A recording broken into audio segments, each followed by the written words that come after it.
Ma grande source d'inspiration, c'est la nature.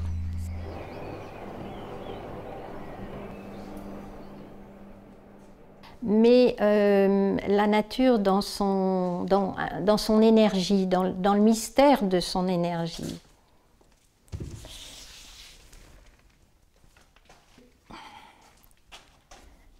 Ces forces de la nature sont quelque chose qui me fascine beaucoup et je crois que ça motive tout mon travail.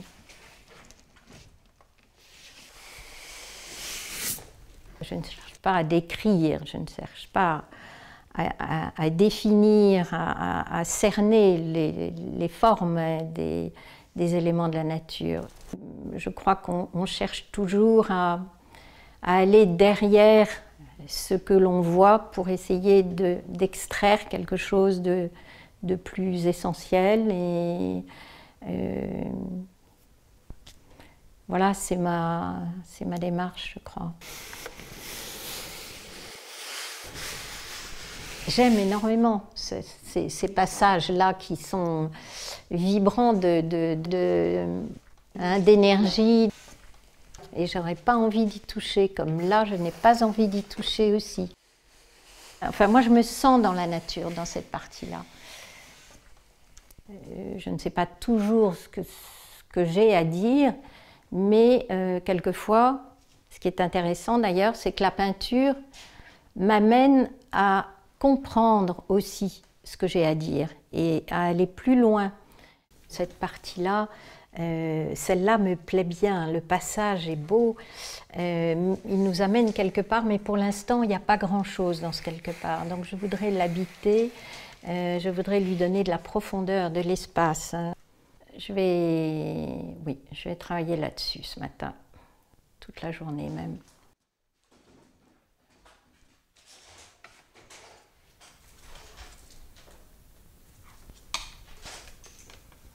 Quand j'ai eu l'âge de 13-14 ans, j'ai commencé à aller dans les musées. J'ai acheté une carte postale et puis rentré à la maison. Je peignais une petite toile. Je me souviendrai toujours de cette première carte postale. C'était je crois que ça s'appelle Le ciel étoilé ou quelque chose comme ça, de Van Gogh. J'ai fait une petite toile comme ça que j'ai beaucoup aimée. Et puis un peu plus tard, je suis partie en Angleterre faire du babysitting. Et le premier dimanche, je suis allée à la Tate Gallery parce que je m'ennuyais pas mal. Et là, j'ai eu une rencontre absolument décisive. Je suis rentrée dans la salle des Turner et je me souviens de cette salle, de sa dimension, des banquettes en velours rouge. Je me suis assise et j'ai eu, je pense, une vraie émotion esthétique, un vrai plaisir esthétique en rencontrant, en découvrant la luminosité des ciels de Turner, la vibration de l'espace, de l'air, de l'eau.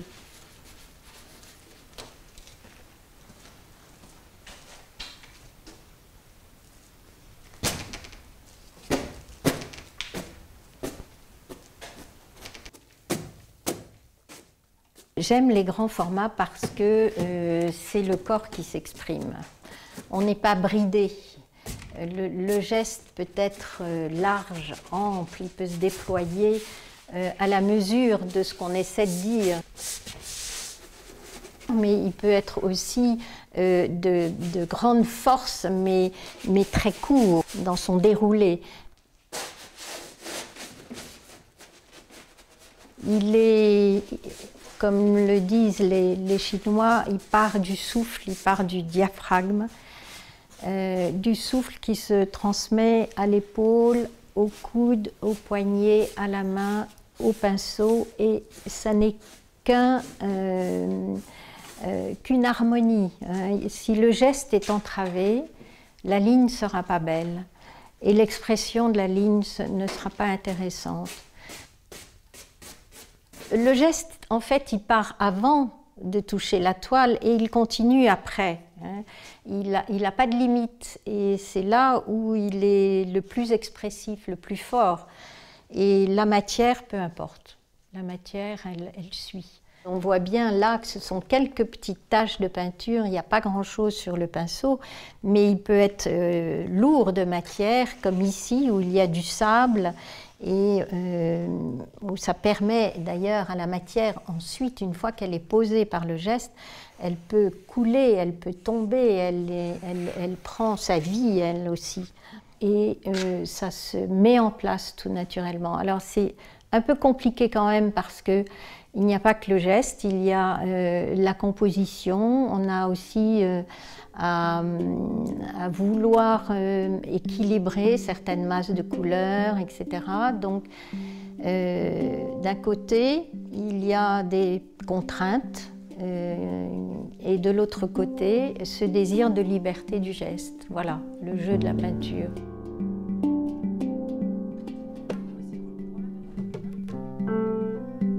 En fait, c'est comme un piano sur lequel on joue, mais on joue avec des couleurs, on joue avec des matières et on espère créer une musique qui soit l'expression de son monde, de son regard sur la nature et de sa profondeur, en fait, d'exprimer à la fois sa profondeur et sa subtilité. Enfin, voilà, on joue avec tout ça.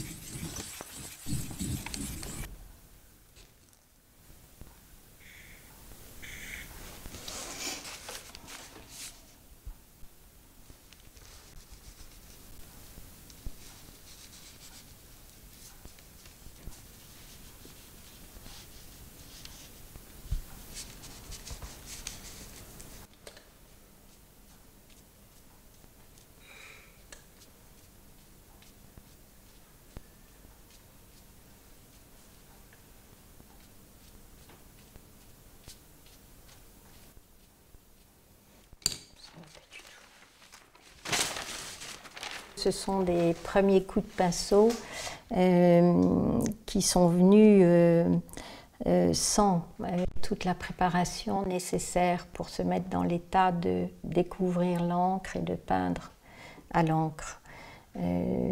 Cette préparation est très liée au taoïsme, au dépouillement de soi, au dépouillement de ses idées aussi, pour se recentrer sur le sujet que l'on va peindre. Il y a aussi la spontanéité. J'aime le geste et donc la spontanéité est importante. J'ai rencontré dans une île de la mer intérieure au Japon un calligraphe qui m'a accueillie et avant de partir, il m'a dit « Écoutez, je vais faire une calligraphie pour vous ». Et donc il m'a emmenée dans une toute petite pièce minuscule, il s'est agenouillé par terre, il a déroulé un papier de riz assez long et puis il a fermé les yeux et il a attendu et il a attendu. Et moi j'étais très impatiente, j'ai commencé à me demander ce qui se passait et je n'étais pas habituée à ce rythme.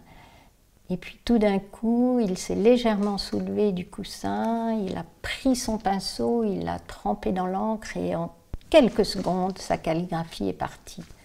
Et elle était superbe. Ça a été pour moi une grande leçon de peinture. La nécessité d'être tout à fait dans son œuvre avant qu'elle vienne sur le papier ou sur la toile d'ailleurs.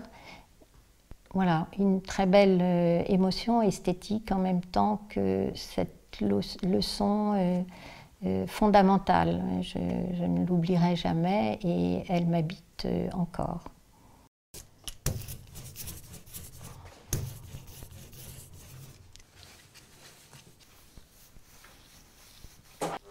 Je ne fais pas une gravure de graveur, je fais une gravure de peintre en fait. Parce que la gravure traditionnelle, c'est le noir et blanc. Et ce qu'il y a d'intéressant par rapport à la peinture, c'est qu'il y a beaucoup d'aléatoires.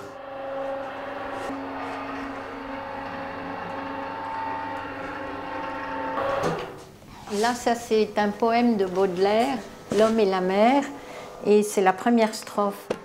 Ça m'a donné envie de travailler dans cette surface-là.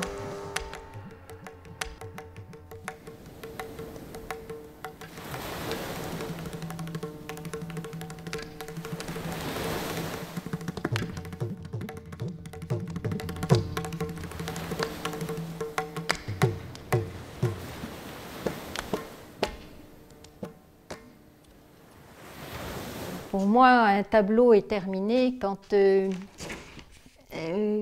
me parle, quand il est en accord, quand je sens que j'ai réussi à dire des choses et que j'espère que ces choses seront reçues par celui qui regarde.